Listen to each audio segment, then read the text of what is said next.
Welcome back to my channel Alifa and Amija Sammu. আশা করি আপনারা সবাই ভালো আছেন। আবার চলে এলাম আজকে নতুন একটা ব্লগ নিয়ে। আজকের ব্লগটা একটু ইন্টারেস্টিং, কেন কি আপনারা প্রথমেই দেখতে পাচ্ছেন যে শিল কাটা হচ্ছে।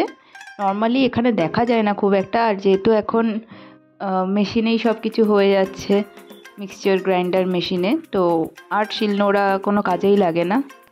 আর আমার কাছে এটাই আছে আর আমি এটা খুব ভালো মতো ইউজ করছি।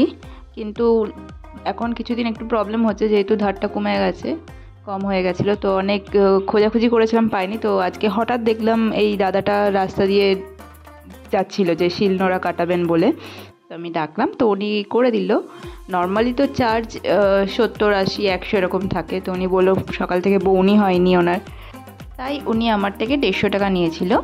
আর আপনারাও চাইলে এনাকেই ডাকতে পারেন, খুব ভালোভাবেই দাদাটা নিজের কাজটা করেছে দেখলাম শেষ পর্যন্ত। আপনারাও চাইলে দেখে নিতে পারেন, কেন কি আপনাদের সাথেও ভিডিওটা শেয়ার করছি, ওনার নাম্বারটা আপনাদের সাথে শেয়ার করছি। আর উনি এটাও বললো, যদি ওনার ফোন নট রিচেবল বা নট অ্যাভেলেবেল থাকে বা কল না যায়, তাহলে ভাববেন টাকা শেষ হয়ে গেছে, আপনারা কাইন্ডলি রিচার্জ করে তারপরে ওনাকে কল করবেন।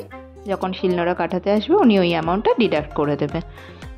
উনি বললো উনি বেলঘড়িয়াতে থাকে আর উনি সব জায়গায় মোটামুটি যায়।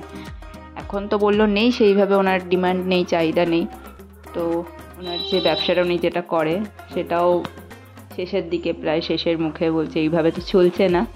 তো আমি একটু ভাবলাম দেখি এইভাবে হেল্প করা যায় নাকি না ওনাকে। তো উনি দমদম এরিয়াতেও আসে, সব এরিয়াতেই যায়। তো আপনারা যদি চান ওনার থেকে এই সার্ভিসটা নেবেন, তো ওনার সাথে যোগাযোগ করতে পারেন। ওনার নাম্বারটা স্ক্রিনেও শেয়ার করব আর ডেসক্রিপশন বক্সেও শেয়ার করে দেবো, আপনারা চাইলে দেখে নিতে পারেন। আর এই পুরো ব্লগটা দেখার জন্য আপনাদেরকে অসংখ্য ধন্যবাদ। আর যদি ভালো লেগে থাকে লাইক, কমেন্ট, শেয়ার আর সাবস্ক্রাইব করতে ভুলবেন না। আর ফেসবুক পেজ থেকে যদি দেখে থাকেন তাহলে একটা লাইক আর ফলো করতে ভুলবেন না আমার পেজটাকে।